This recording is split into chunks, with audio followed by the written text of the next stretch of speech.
Simple idli பொடி recipe. இதை வந்து உளுத்தம்பருப்பு, கடலைப்பருப்பு சம பங்கு போட்டு, காஞ்ச மிளகாய் காரம் அவங்கவுங்களுக்கு ஏற்ற மாதிரி போட்டுக்கோங்க.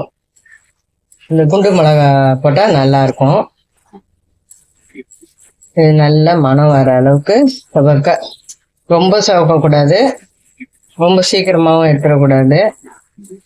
அதெல்லாம் ஒரு ப்ரௌனிஷ் இதில் வந்தால் எடுத்துடணும். இது சிம்பிள் இட்லி பொடி ஒன்றுமே கிடையாது. வெறும் கடலைப்பருப்பு, உளுத்தம்பருப்பு, காஞ்ச மிளகாய், பெருங்காயம், உப்பு போட்டு அரைக்க போகிறேன். எள்ளு போடுவாங்க, அப்புறம் பூண்டு போடுவாங்க, புளி இதெல்லாம் போடுவாங்க. பட் நான் வந்து இப்போ பிளெயினாக தான் பண்ணுறேன். வெறும் இது நல்லா செவந்ததும்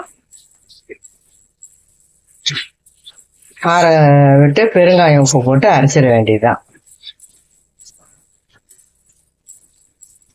அரைச்சிட்டு காட்டுறேன்.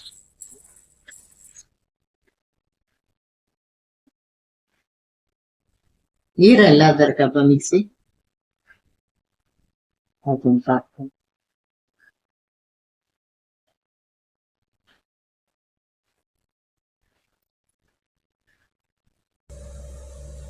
இப்போ ஆறி வந்துடுச்சு. பெருங்காயமும் கல் உப்பும் வச்சுருக்கேன். இதில் அரைச்சிக்கலாம்.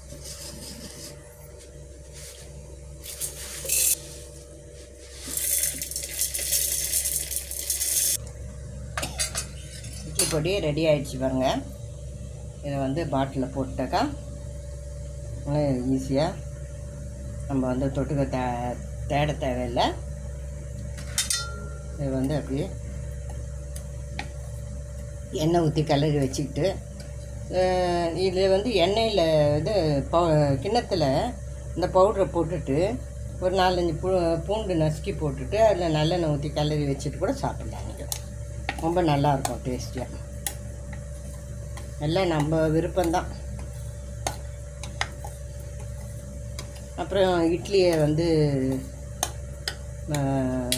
கடாயில் போட்டுட்டு அதில் இந்த தூளை தூவிட்டு பொடி இட்லி மாதிரியே சாப்பிடலாம்.